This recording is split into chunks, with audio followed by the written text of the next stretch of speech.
So I have been running for most of my life.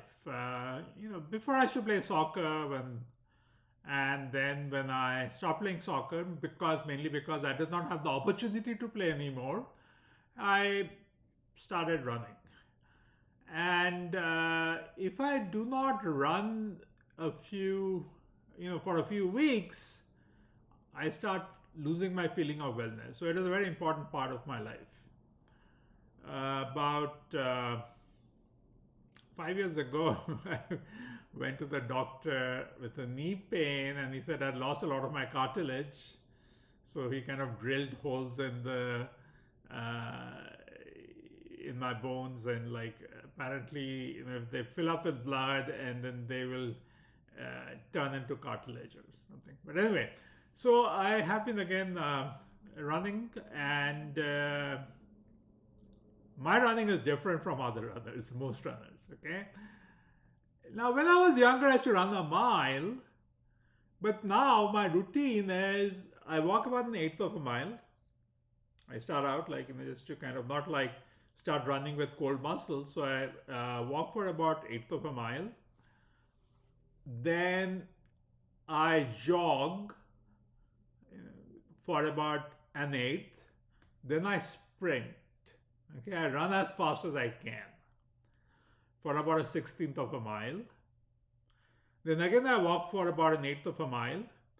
And then I run slightly uphill for about a sixteenth. Now, if the uphill is not available, if it's, where I live, my route does have that last sixteenth to be slightly uphill. If that is not available, then again I jog. I sprint.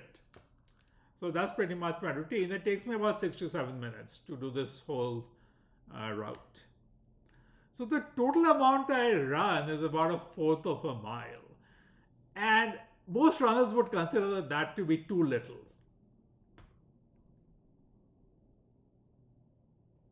But there is research which says that running has very large health benefits.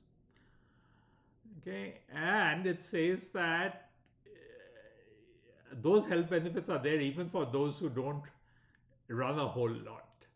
So this is this paper called Leisure Time Running Reduces All Cause and Cardiovascular Mortality, and these are the authors.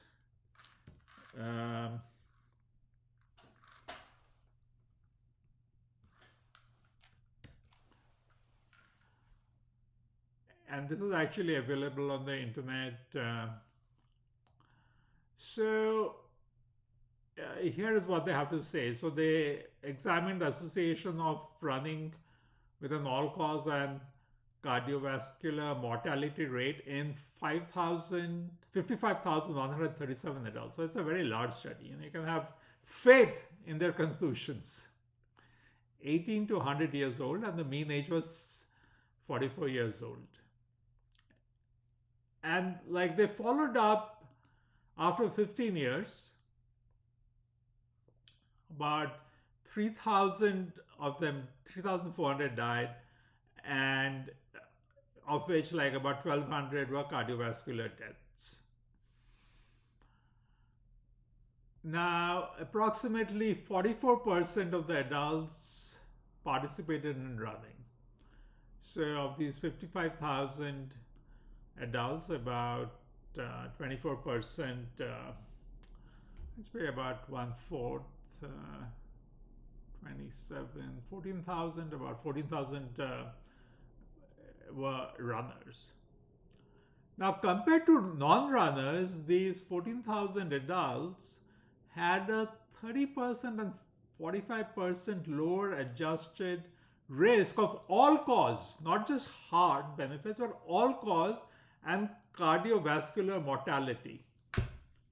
That's pretty, it was pretty impressive. I think they also, in the paper somewhere, they say that the best thing if you're a smoker for your health is to stop smoking. And the second best thing is that you start running. Okay? And these runners had a 3-year life expectancy benefit. So they lived 3 years longer. And let me tell you, these runners, I mean, from my own experience, I would say I feel so much more, I have a feeling of so much more well-being when I'm running compared to when I, like for a few weeks if I haven't run. And that happens sometimes, you know. Now, interestingly, and this is very important, if you're kind of saying it's going to be too much work running, no, what they found is that the mortality benefits of runners was similar across quintiles of running time, distance, frequency, amount, speed compared to non-runners. So if you put them in quintiles, right, you have kind of made it like 0 to 20%, 20% to 40% all. So you made them quintile, not even quartile, not like that bottom 20%. If you're in the bottom 25% would be a quartile, but quintile is bottom 20%. So even if you are in the bottom 20% of running time, which is, I'm definitely in the bottom quintile. I run for about, my entire thing of walking plus running is about 5 to 7 minutes. So I'm definitely in the bottom for running time, distance. May not be frequency. Even the runners in the bottom quintile had mortality benefits. So these mortality benefits were similar across the quintiles. So whether you're in the bottom quintile or in the top quintile, the benefits are similar. You don't need to be running a whole lot. Even if you're in the bottom quintile, you just need to be a runner. And just run let's say what I run. You'll get the same mortality benefits. You'll get the same increase in life expectancy. Amazing, huh? And then it says that, okay, conclusion, running even 5 to 10 minutes a day at slow speeds is associated with markedly reduced risks of death from all causes. All causes. Not only does running help you have a good heart and all, it'll do everything, like all causes. Kidney, liver, maybe cancer.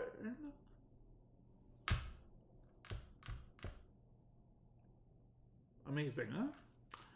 So my speculation is running forces blood to all parts of the body, the ones which are being otherwise getting too little, and that results in the health benefits. That's my speculation. I know when I speculate, and I know when I know something. Okay, so I kind of make it clear. When I'm speculating, I make it clear I'm actually speculating. Okay, so the lesson is that to get the benefits of running, you don't need to run a mile. You can even be in the bottom quintile and you'll get the similar benefit. So, my advice is that start running when you're young, keep the habit. Time goes by, you get older, you go to college, you start working and things, so things change. Don't lose the habit. Run 3-4 times a week. Simply reduce the amount you run. And if you try to kind of say, oh, I should be a runner, I should run 1 mile, 2 miles, and I have to do that to still be a runner. No. You can run about 1/4 of a mile. You can run for 5 to 7 minutes, walk and run. 5 to 7 minutes, okay? Don't push yourself to do something which is going to take more of your time and energy, because then you can get demotivated and you can give it up. So don't fall into that trap. Don't try to do something too much, because even if you do a little, you're going to get the same health benefits.